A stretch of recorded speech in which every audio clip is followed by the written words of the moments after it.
Good evening and welcome to the Cancer Education Series brought to you by MercyOne and Above and Beyond Cancer. As you can see tonight, we're outside, which is a special edition of the Cancer Education Series. My name is Chris Goodale, and I'm the Executive Director of Above and Beyond Cancer. For this special occasion, it's still my pleasure to introduce the founder of our organization, Dr. Dick Deming, who will introduce our speaker for this evening. Dr. Deming?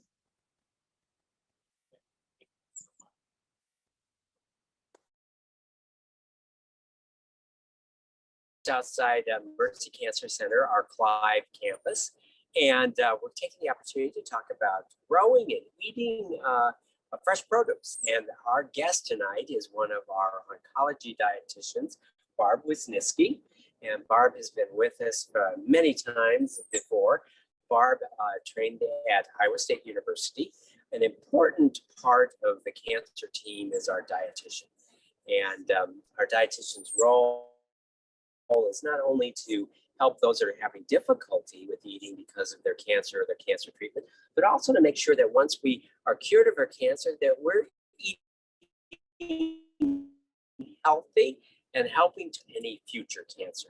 And one of the projects that Barb and Crystal were instrumental in getting started is this, that is not only ornamental, but also grows some fresh produce for our patients. And so with that, I'll turn it over to Barb Wisnieski. Thanks for being here, Barb. Thanks for having me. This is a dream of mine.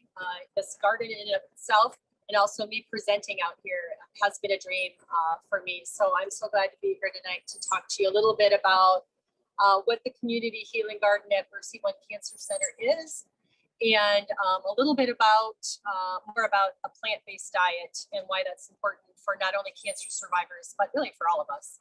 So I thought a good place for me to start tonight would to actually just read the mission statement that Crystal Tallman, my colleague dietitian downtown at the Downtown Mercy Cancer Center, and I came up with for the garden, because it really is a good summary of what we wanted to accomplish out here in the garden.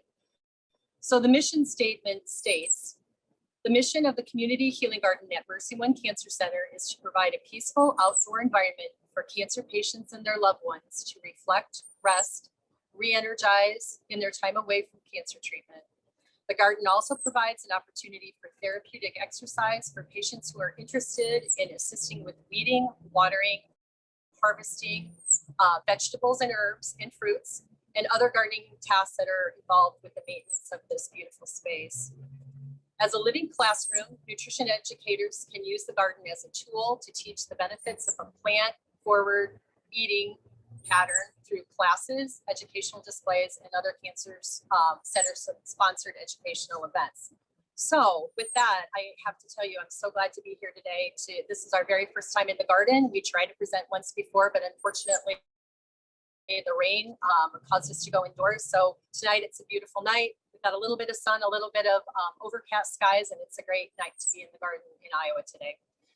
So this garden was actually an idea, like I said, of my colleague Crystal Tallman and I, and we developed this idea, or we came up with this idea looking from my office window, which is actually right across the parking lot. We saw this beautiful green space and knew of a dietitian on the East Coast who actually was a 3-time cancer survivor.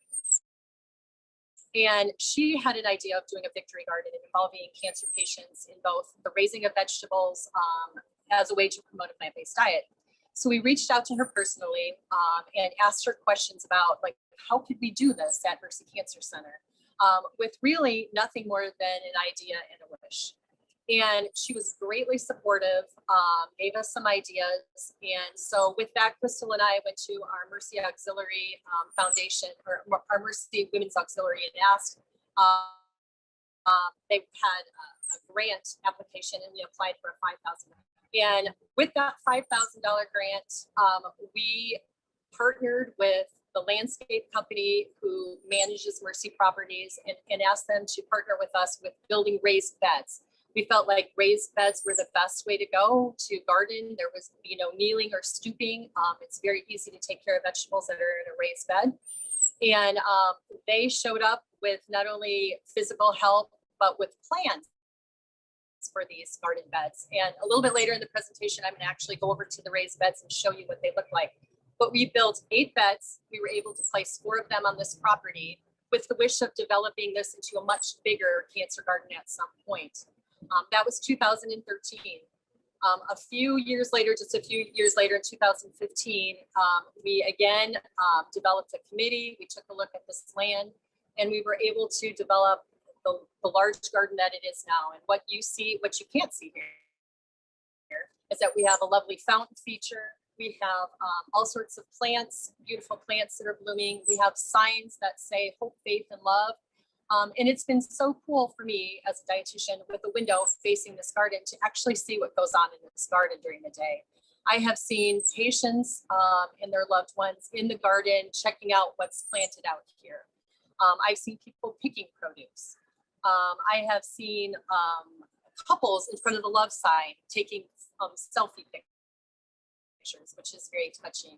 I've had patients meet me out here to do some education. And so this garden is much more than we even imagined it could be. It's a great place to come and just hang out between treatments, great place for family to gather. Another one of the really special things that I did see too was just last year at the end of the season was a patient finished treatment and all of her friends surprised her out here, sitting with chairs and treats and balloons and banners. So this has become, besides just a living classroom, it's become so much more than that. So we're so excited to have this place, and we're hoping that more people with promotions like this will know that it's here and take full advantage of it. So with that, my presentation tonight is on plant forward eating. And I know that in the last couple of weeks, we've had two other dietitians talk about nutrition. One of them, Lindy Buckingham, who works with Above and Beyond, talked about plant-based eating as well. And obviously this time of the year, that's the best time to talk about plant-based eating here in Iowa because we have all these seasonal fruits and vegetables available for us. My spin is going to be a little bit different than hers as far as like policy and research is what she focused on. And I have been a clinical dietitian through all my career. So I tend to focus on things like what patients tell me or what I hear from patients and ways that I can make a difference in their cancer journey by making good suggestions about different foods to eat. So what is plant forward eating? This is something that's kind of a new term, and a lot of times it gets mixed up with other terms regarding eating patterns. So basically a plant forward eating pattern is a dietary or eating pattern that relies primarily on foods that come from plants, but does not eliminate meat. And so that is different than vegetarian or vegan, which we're going to talk about here in a little while. So as dietitians in the last 5 to 10 years or so, we've kind of gone away from lingo of talking about diets or good foods or bad foods and have gone more towards being focused on eating patterns because there tends to be a negative connotation to diets as far as being restrictive, what you can't have, versus eating patterns. It's more proactive, what you can eat or what things we recommend to make your diet better. So the most notable group of eating, most notable eating pattern as dietitians that we know of and that we talk about are called the Dietary Guidelines for Americans. And I just show this because it is quite the document. It's 150 pages. It comes out every 5 years, and it's put out by the USDA and the Department of Health and Human Services. And what they do is they get nutrition experts together, crunch the data, and try to make recommendations, guidelines for people to follow to eat better. And there's a couple reasons why they do this every 5 years. First of all, they know that the foods and beverages that Americans consume have a profound effect on their health. The other thing is that we know that health or dietary eating patterns tend to be different at every stage. And so this year was the first year they actually included, besides just adults, they've included children and toddlers. They've also included other subcategories of the population that have not been addressed in the past. Again, I said these have gone on since 1980, but the reason why we keep this is because we see that people are not necessarily following the guidelines that they put out there. So they try to tweak them, make them more consumer friendly, do whatever we can to make sure that people are eating better, healthier to prevent chronic diseases like cancer, but also heart disease, Alzheimer's, obesity. All of those things have a profound impact on the health of our nation. So the difference between plant-forward eating and other eating patterns like vegetarian and vegan is slight. So, but significant. So when we're talking about vegetarian diet, that's going to be primarily people who eat plants, no meat, but they can eat eggs and dairy. Vegan takes it a step further in that the diet is entirely plant-based. So there is no meat, no fish, no dairy, and basically anything that comes from an animal. Again, plant forward is neither of those two. It's making sure that people emphasize plants in their diets, but also there's a place for those other foods like meat and dairy, but more as a secondary role. So eating patterns that support plant-forward eating, the most common one that we think of as dietitians and also the public, it's becoming more and more popular, is the Mediterranean eating pattern. So the Mediterranean eating pattern is a pattern that was originated around the Mediterranean Sea. It's high in fruits and vegetables and oils and olive oil, nuts and seeds with some fish, but meat plays a much minor role in this dietary pattern.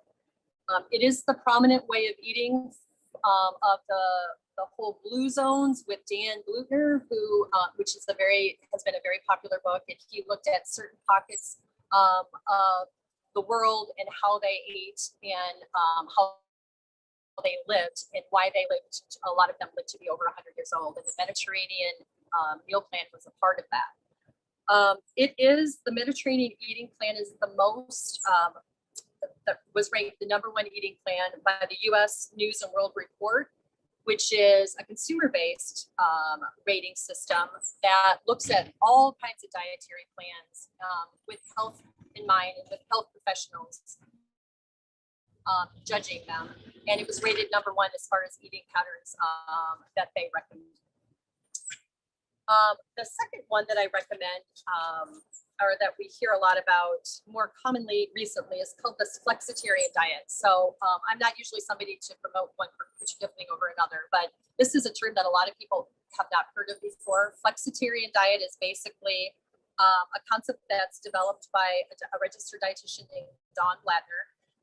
This diet is also plant-focused, plant-centered, but it comes from the word flexible and vegetarian. So that's really the concept of this particular meal plan. It focuses on plants, grains, fruits and vegetables, but also takes into account that we all are going to live our life and we're going to have that picnic or that birthday party or something that we're going to be eating meat or something that's not a vegetable. So that is also a very good resource to follow for a plant-based or plant-forward eating pattern.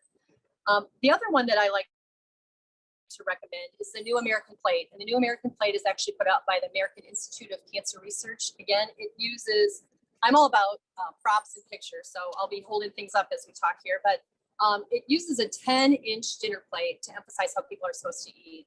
So this is actually the size of the plate that people are supposed to use. And it's a very easy pictorial way to emphasize how you should divide up the foods that you're eating. So basically half of the plate, fruit and vegetables, a quarter of the plate, another quarter of the plate, grains. So 3/4 of the total plate should be from plant-based foods. And then there's a place for not only protein, but this plate doesn't show it, but there's also a section for dairy as well. So this is used by not only the New American Plate, the concept is, but also the My Plate eating pattern that's recommended by the USDA as well. I will have a list of resources for people that are here, and then I'll have it posted on the Cancer Education Series website after my presentation. So if you're interested in these resources that I have here, they'll all be available for you through contact with me. So which eating patterns don't promote plant-forward eating? These are the ones that we hear pretty commonly in our culture. One of them is the ketogenic diet. So the ketogenic diet is basically a diet plan that severely limits most carbohydrates in favor of protein and fat. So that would not be an eating pattern that would support plant forward eating.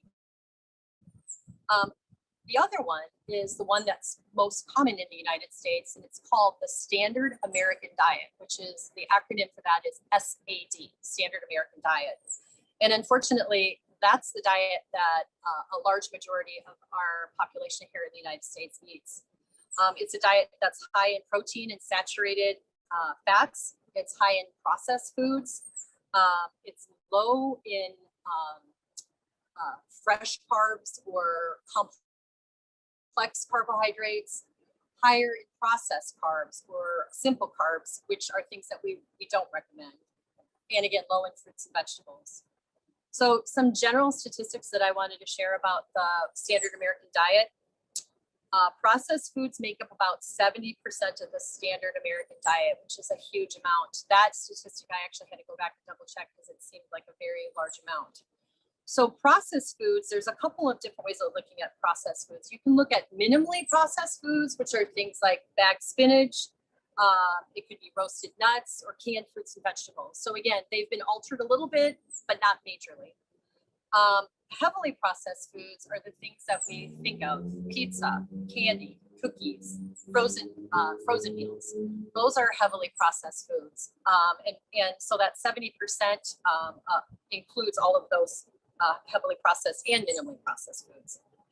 It contains too much red meat in the Standard American Diet, too much saturated fat, and too few high quality carbs, which again are the things that are in the garden here: fruits and vegetables, whole grains, which should really be the basis of the diet.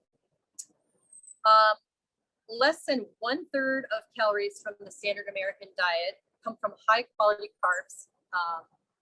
9% of Americans get the recommended servings of vegetables a day, and only 12% get the recommended servings of fruits a day. So you can see there's a lot of room for improvement. So what are the recommendations for plant forward eating pattern? There are different amounts recommended for different calorie levels. However, middle of the line, what is recommended for most adults would be 1.5 to 2 cups of fruits a day and 2 to 3 cups of vegetables a day. So again, that food group that we eat the least of, we're really estimating or really wanting people to eat the most of. So that goes to about 5 to 10 servings a day. So however, portions are reasonable. Small amounts like 1 cup of berries or greens are considered serving, 1/2 cup of juice or canned fruit. Or if it's fresh whole fruit, it's about the size of a tennis ball. So as dietitians, we tend to recommend less processed carbohydrates or less processed fruits and vegetables. So I always use an example of an apple with my patients. So the more fiber, the less processing. So an apple's got the most amount of fiber, applesauce has the second amount, and then apple juice goes all the way to the bottom. Doesn't mean that there's not a place for all 3 of those things in the diet, but of course we're always pushing fiber as being really important. So all forms can work. I talk to my patients about the inclusion of not only just the fresh produce we see here, but frozen and canned as well can fit. Number one, a lot of times people can't afford fresh produce. Buying in season, as Lindy talked about at the last nutrition presentation, tends to be the most economical and the best for you. But there's nothing wrong with frozen or canned. Also, don't forget spices. Behind me, I've got fresh basil and cilantro. And spices add a lot to the diet as far as not just flavor, but lots of nutrients. They are plants, and there is a definite place as far as a partial serving size for including spices in your diet as well. Grains should be whole grains. At least half of the grains that you eat as whole should be whole grains. One of my jobs in the past was working as a food school service director, and we had a terrible time in getting kids to eat whole grains. But what I tell the people I work with and what I worked with the kids with is any recipe that you use half whole grains. So if you're making a macaroni or a pasta, use half white pasta and use half whole grains. It changes the flavor profile a little bit, but not significantly, until you can work up to 100% whole grains if that's your goal. So sometimes it's those small, subtle changes that really make a difference. And we're going to talk about those a little bit more at the end of the presentation. So I try to tell my patients to try to use as few processed grains as possible. When they process it, usually they process out the fiber, they process out the B vitamins. And a lot of foods can be fortified, which means they add it back in, but it's just best to get it in the first place in the form of whole grains. I also tell my patients, don't forget protein-based or plant-based protein foods. So those would be things like beans, nuts, nut butters, seeds, soybeans. These are all really good plant protein sources that can be added into the diet that not only count as your protein, but they count as your vegetable too, which is great. Some of them do, I should say. And then don't forget about healthy fats in the form of plant fats. So canola oil, olive oil, grapeseed oil. There's a whole bunch of plant oils that are also beneficial for the body as well. So why do we talk about a plant-based diet as dietitians? Especially me working in the cancer center, it's something that I do spend time with my patients about, both the patients that are going through treatment and are trying to prevent the recurrence of possibly a secondary cancer.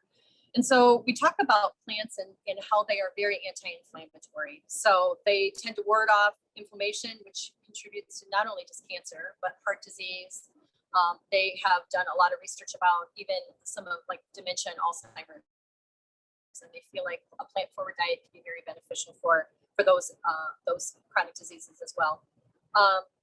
Also, there's lots of fiber in foods, and we know since I've been a baby dietitian back in the early, I shouldn't date myself, but back in the 80s, we talked about fiber as being nature's broom, and so it really gets into the colon, helps to clean out the colon through your toxins, and so we know that people that have a higher fiber diet tend to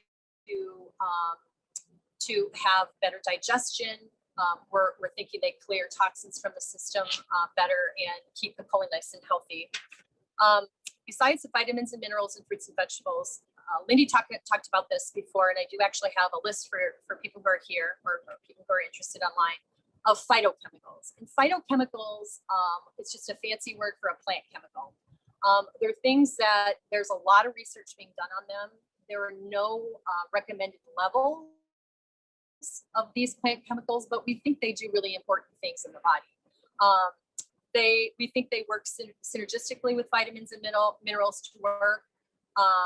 We think that they just help fight off disease because of the inherent properties of the plant itself. So the things that make chives smell like chives, or texture of and color of these phytochemicals, they tend to be the things that also our body can incorporate into our chemistry and help to ward off cancer and disease as well. So the thing about these phytochemicals is they're not in nutrition supplements. So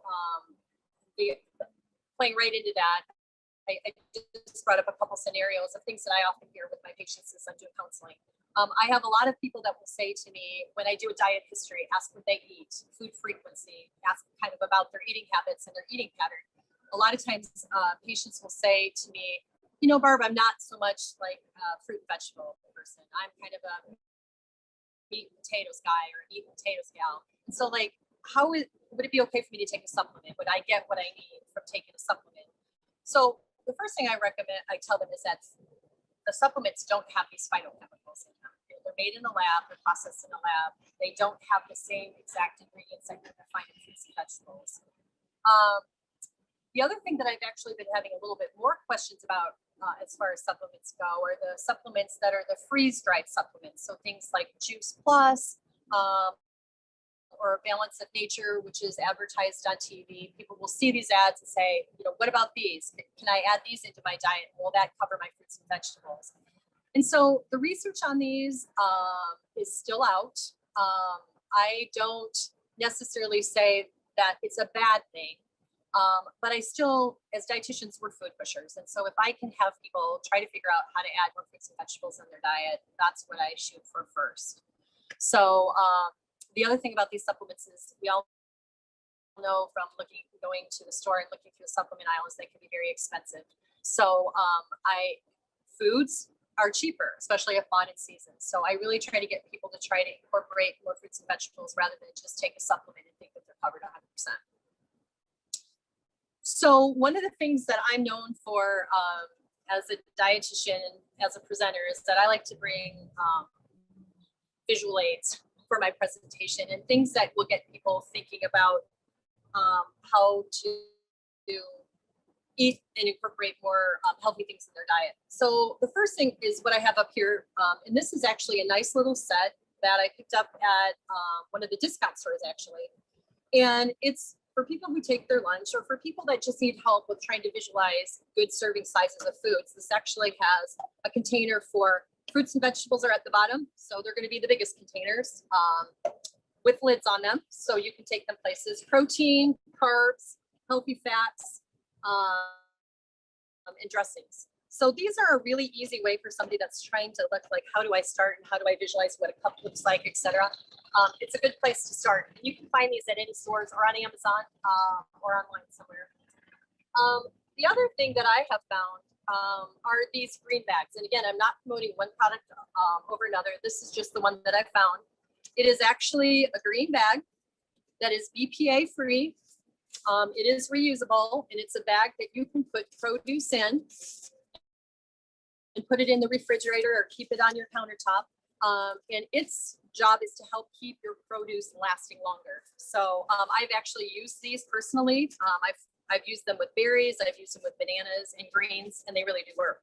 So that's another kind of barrier to eating more fruits and vegetables is I'll have a lot of people say, you know, Barb, I really want to do this, but I get all excited about it. I buy all these fruits and vegetables. I put them in my crisper in my refrigerator, and that's where they go. That's where they go bad. So this is one thing that can help with that situation. The other thing that I talk to people about is don't ever put your fruit and vegetable, even though the company will tell you it's okay to do that and it's better to do that, is to put it in the crisper. Put it in nice bowls and put it in the refrigerator and display it and make it readily visible. So when you open the refrigerator and you say, what can I have for a snack? You've got a whole bunch of food, healthy produce that's ready to go and ready for a snack. I do often tell my patients don't necessarily wash it ahead of time. So put it in there, and then as you need it, wash it, because if you wash it ahead of time, sometimes that can work to degrade the produce. And so wash it as you go rather than wash it, display it in a nice bowl and eat it from there. Some other things that I recommend to people are to just start out trying one new fruit or one new vegetable a day, especially if they're not big on produce. It tends to simplify things. It tends to cut down being overwhelmed with all these fruits and vegetables and maybe not either liking them or knowing what to do with them. But then with time and over time to increase servings by 1 or 2 servings each week. So if I can get people to eat one fruit, one vegetable at every meal, I feel like I'm doing really well. So fruits usually are not trouble for people to incorporate in, but I'll have a lot of patients who will have pretty particular vegetable preferences or dislikes, I should say. So what we'll usually start with that's simple, something that they like, even if it's corn, peas, or beans, which are tend to be the vegetables that are most popular here in Iowa. So I'll just say, you know, be consistent with those, get those in your diet every day, and then let's branch out. Let's try some carrots. Let's try some broccoli. Let's try some avocado. A lot of times people will be reluctant to try new things because they've never tried it before. So just trying a piece of it or just one serving of it to see how they like it. Even as a dietitian, I have stories personally that I had never tried an avocado until I was a much older adult than I'd like to admit. My brother was having it. He's like, "You've never tried avocado on a cracker with a small piece of ham?" And I'm like, "No." He's like, "You got to try this. It's awesome." And I was amazed. But it was one of those vegetables that I had kind of said, you know, I don't think because of the texture, I'm going to probably like that. And now it's like one of my favorite vegetables. Same thing with Brussels sprouts, broccoli, cauliflower. A lot of times it's the way you're preparing it. As a kid, my mom was awesome at pushing vegetables on our plate. And we had a vegetable at our dinner plate at every meal. However, some of the ways that she cooked back in the 60s and 70s, she boiled everything. So I had boiled Brussels sprouts and I thought they were awful. However, as an adult and as a dietitian, we know there's lots of different ways, more inventive ways that we can prepare those now. And one of my favorite ways to make vegetables is to roast them. Not always the best thing to do in Iowa in the summer to use the oven, but in the winter, I will cut up Brussels sprouts and beets and sweet potatoes and just make sure all the pieces are about the same size. I put them in about a 300 to a 400 degree oven for about a half hour on a piece of tin foil with the vegetables. I chop up and I mix them with olive oil and salt and pepper, and I just roast them. And I will make a whole sheet pan or maybe 2 sheet pans for the entire week. And I'll put it in a Rubbermaid container or a Tupperware container and just eat off that all week. I have found that I love eggs and sweet potatoes. Who would have ever thought that eggs and sweet potatoes taste good together? But it's a healthier version than hash browns. And it's really easy to make. So sometimes I'll just do a pan of sweet potatoes and use that throughout the week. So there's lots of little tips like that make incorporating fruits and vegetables into your diet more easy. Breakfast veggies tend to be the things that I'll have patients struggle with. Like, okay, I'm on it with this vegetables at every meal, but what do I do for breakfast? So that's where avocado on toast comes into play, and that's very popular right now. It's a very trendy thing to do. I use Trader Joe's everything but the bagel seasoning on that avocado toast, and it is delicious. It is very good. Also, you can do peppers and onions and tomatoes and put those into omelets. I am notorious for putting a handful of spinach in a smoothie. You can't taste it. And even my most reluctant patients will give me that and say, you're right, Barb, I really didn't taste it, especially if you mix it with stronger flavored berries. So that's an idea. I've had a lot of people do breakfast tacos where they mix in beans and onions and cilantro and combine that with eggs and a little bit of cheese. And that's a healthy way to get some veggies at breakfast. One of the things that Lindy talked about was joining a CSA, a community supported agricultural group. And there's lots of them here in central Iowa. Basically, you can sign up for a box of vegetables that are produced locally. A lot of them are produced organically. And you can get that either delivered or usually people pick them up. And then that group of vegetables are the vegetables they use for the week. I have done this myself, and I found that it's a great way to get people to try vegetables that they might be reluctant to try when they're already in the box. Sometimes they come with recipes. So that's another great idea to sign up for a CSA if you're interested in increasing produce in your diet. I do have some information about organics. A lot of that is a question I often will get asked by my patients is, is it better to eat organic versus conventionally grown produce? And as dietitians, the first thing that we say is whatever is going to get you eating more produce is what you need to eat. For some people, budgetary constraints don't allow them to eat all organic. Now, there is something put out by the Environmental Working Group. It's called EWG.org. And they promote something called the Clean 15 and the Dirty Dozen. And every year they will rate fruits and vegetables based on their pesticide content.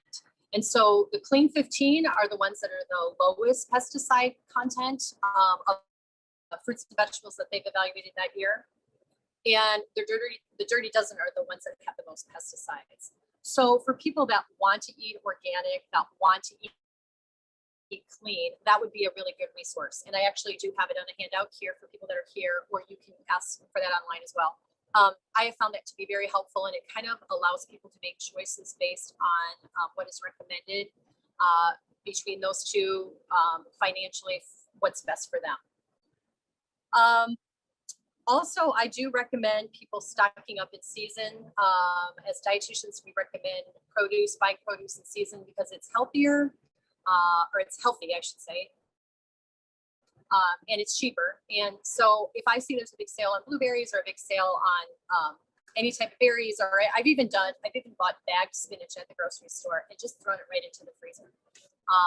And then it's all ready to go in any recipe. All I do is take it out, I will crush it up and put it in whatever recipe, whether that be a smoothie or a pasta. And that is the bagged spinach that's all cleaned and ready to go. There is a website called Meatless Mondays, and is a website that's been around for 10 years, and they promote plant-based eating on Mondays. So taking meat out of the diet completely on Mondays. They've got great resources and lots of recipes on that website. So if you're interested in making Monday your meatless day, that would be the place to go for more information. So with that, I think, how is my time? I'm looking at my time. I've got some time here. I'm going to go up to the cancer garden where we started, and that's with 4 raised beds. I will go up there and I'll show you what's growing there today. Unfortunately, because of our setup, we couldn't really take a good look around the garden, what's here. But I did want to show the audience what our raised garden beds look like, and where we're actually growing vegetables here at the cancer garden. So I'll ask Dr. Deming to come in and sit down and take some time while I run up there, and then we can take some questions from the audience. Great, thank you, Barb. And I hope we get to do some tasting tonight as well. Yes, we will. All right, good. So we're gonna take the camera and we're gonna go up to the garden. And we're gonna see what's growing in our garden. So let's see here.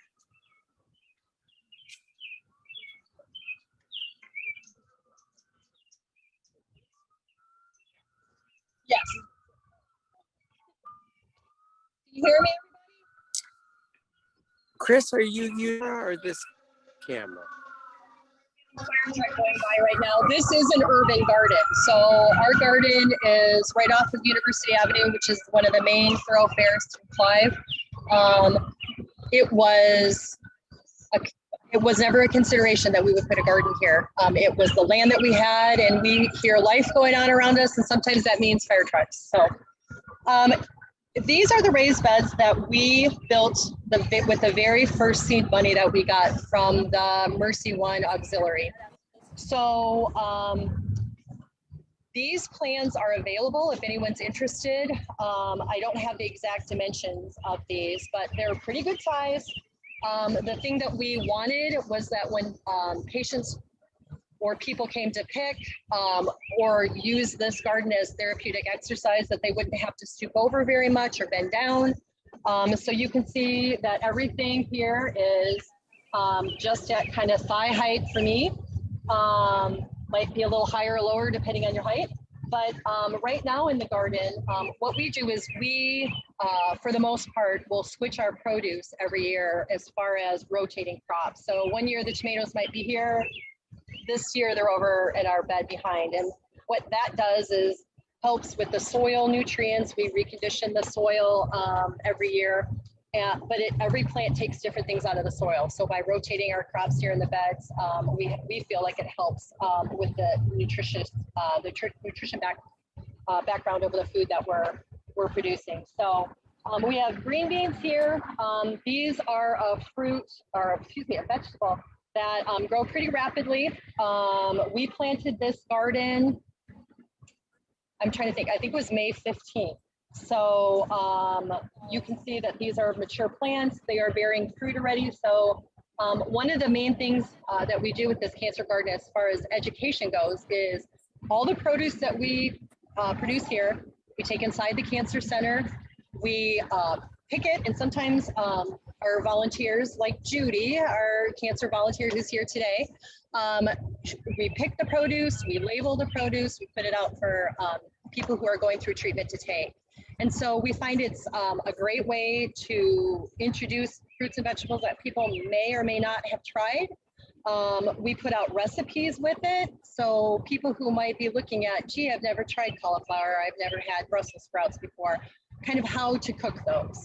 And it's really, as a dietitian, it's so satisfying because I do see patients actually here at the Cancer Center to go out and see people going through our basket like, wow, they have chives, or I've been looking for oregano, or what should we have with these green beans? So it's been a very great way to kind of bring produce directly to the consumers that we're trying to reach.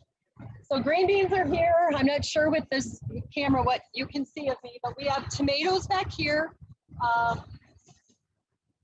One of the things that we did this year, which I love, and we had an intern do this as a project, is we actually came up with a laminated sheet, showed what the produce was, showed when they were planted, when we expect them harvested, how to store them, and some nutrition information. So it's point of contact with whoever's out here looking around as far as what that produce has as far as nutrients. So like for tomatoes, it said tomatoes are a great source of vitamin C and vitamin A. The skin of the tomato holds most of the nutrients and the flavonoids. When it's cooked, it releases more lycopene, which is good for people to know. And then just how to cook it. So there's just, it's a one sheet piece of information that not only has what the product is, how to take care of it, but there's also in the bottom here, says that this produce, when it's ripe and ready to go, is available inside the Cancer Center on the first floor for you to take free of charge. So it's our way of promoting kind of what we do out here, and also the benefits of a plant-based diet. So I don't know if you can see behind me at all. We do have Brussels sprouts growing. I think Dr. Deming was actually questioning me about Brussels sprouts. He drove by one day and he said, "Barb, out in the garden, you've got something growing. It's tall." And what is that? And a lot of times people don't know what things are. I didn't know how Brussels sprouts grew either until I was a dietitian, but they grow on a long stalk.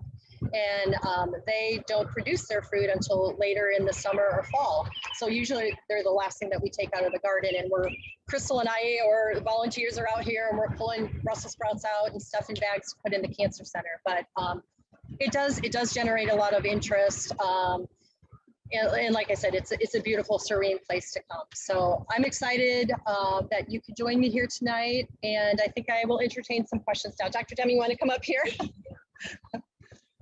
Yeah, I remember that day that I drove by here, and it was like, I had honestly never seen Brussels sprouts grow before. Yep. They're fascinating, and they're great too. Yep. So lots of good things. So the garden provides at least three things I can think of, and probably more.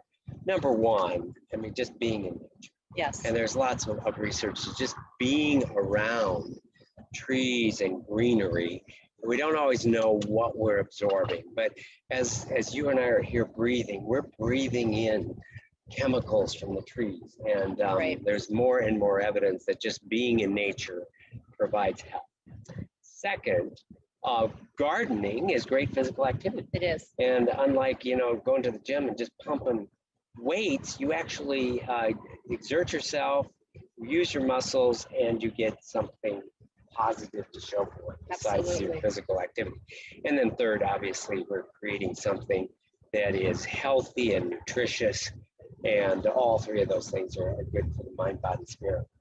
One thing that I was thinking about with your presentation is obviously a lot of the vegetables can be eaten raw, right? But some vegetables are more appealing raw, and some just taste better cooked. One thing that I've found is I tend not to cook ahead of time, but I have found that having like one really good pan that you can sort of just saute or roast on top of the stove. Yep. And it's amazing how quickly, with a good pan that conducts heat, that within 15 minutes you can prepare a bunch of vegetables, some olive oil, a little bit of seasoning, and have something that turns into really a great meal in a very short period of time. You don't have to microwave everything. No. And a really good pan that gets something nice and hot and sauteed, and cooking it less amount of time is good. So just wondering about, you talked about roasting. Yes, roasting. And that's good, but that might take an hour or so. Right, it takes about a half hour or so with a high temperature oven, right? So yeah, definitely sauteing on the oven or on the stove is a very easier, quicker way to go. We do kind of watch, olive oil is one of those oils that it can spurt a lot when it's cooking. And so I don't always recommend olive oil on the stove. I'll recommend more of a canola oil or one of those ones that have a lower smoke point. So, but yeah, I think it's a great way. I don't have a specific pan necessarily to recommend. I like nonstick pan where you can actually use less oil.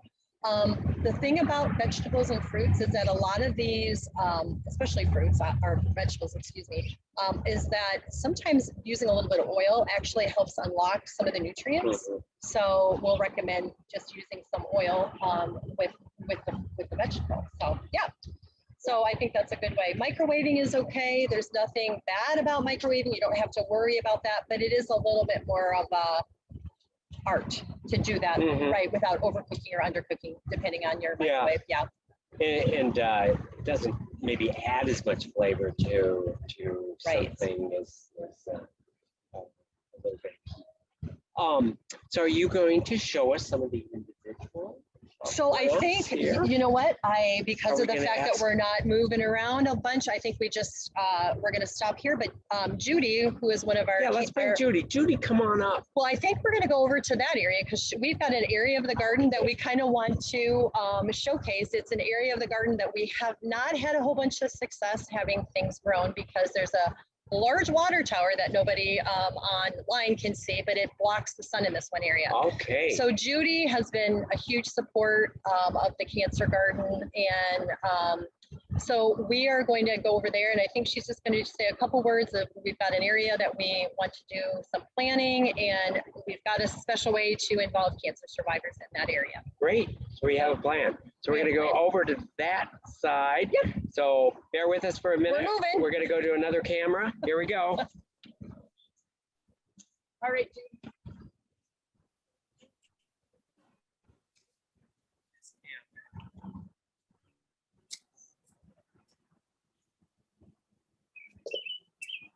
And I see.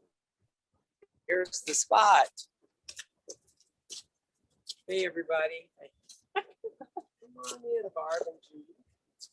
So I'll be cameraman here and make sure you guys are both. So Judy, if you could go over by Barb. So this particular area of the garden has been something that we have tried to put produce into. We've tried sweet potatoes, zucchini, cucumbers, a whole bunch of things, and it doesn't grow very well. But it's a lovely place this time of the day. It's shady. And so what we're wanting to do is create another reflective, shady area for Peak Cancer Center to sit on a bench with a loved one,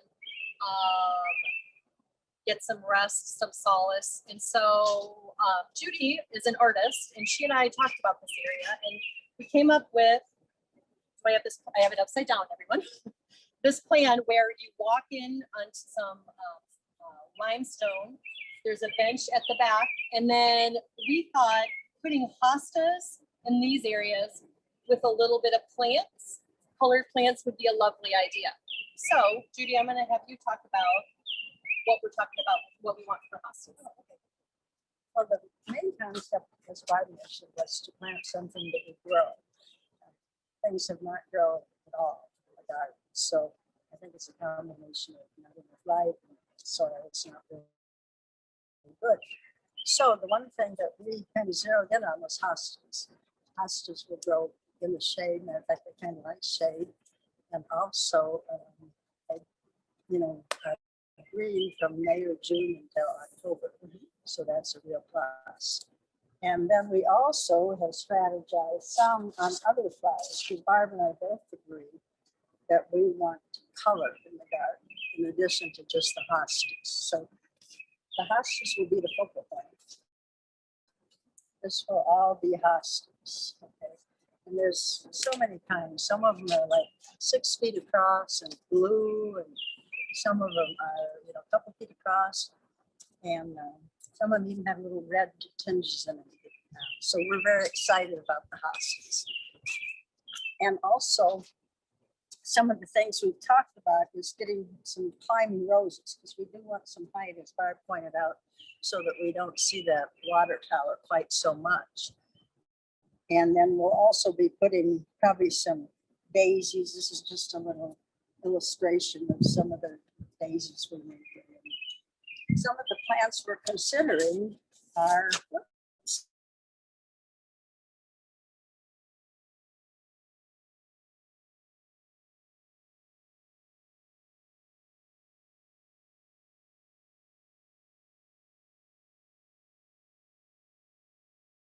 Coneflowers, which I brought a couple illustrations of white coneflowers, astilbes, which we already have in our garden over there, and then some daisies and bleeding hearts, which we also have in the main garden.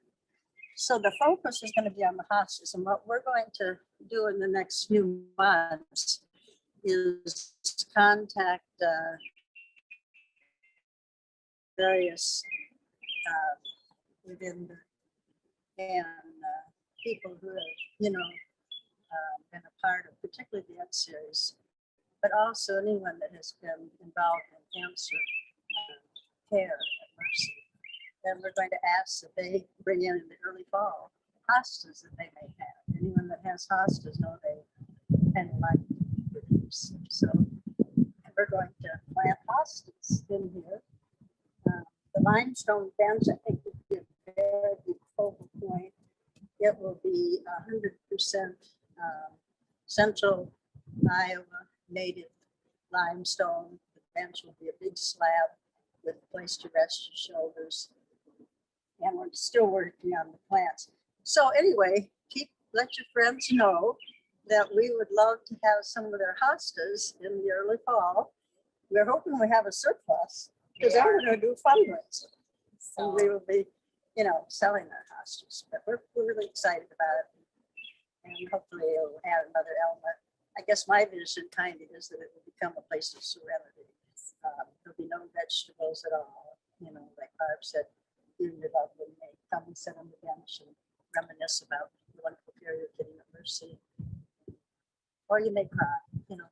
Anyway, it's a place where you can just hang out with people you love. Thanks, Judy. Judy and I have become good friends through her help, her generous help and donation of her time here at the Cancer Center to the Garden. She has a passion for gardening and for flowers and for fruits and vegetables. And she also has been one of my best pupils, I would say. She really embraced a plant-based diet and made super great changes in her diet. This is what she preaches. So it's been lovely to have you here. So thanks everyone for coming. Hope that if you're interested in donating some hosta at the end of this growing season, that you think of us here at Mercy Cancer Center. Thanks so much. Have a great day.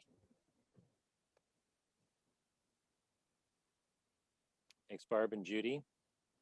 So been an interesting program for sure, and I've certainly learned a few things, and I'm sure our audience has as well. So this was recorded and will be part of our cancer education series that we have online on our YouTube channel. Above and Beyond Cancer is all you need to do. Type in that address and look it up on YouTube, and it will be there. All of the series will be there for you. So the other thing to think about is that you could also view these on the MercyOne Cancer Center website. Just type in Cancer Education Series. So we look forward to seeing you next week when we'll be back indoors and things will be a little less chaotic. So I hope everybody enjoyed the presentation tonight. Thanks again.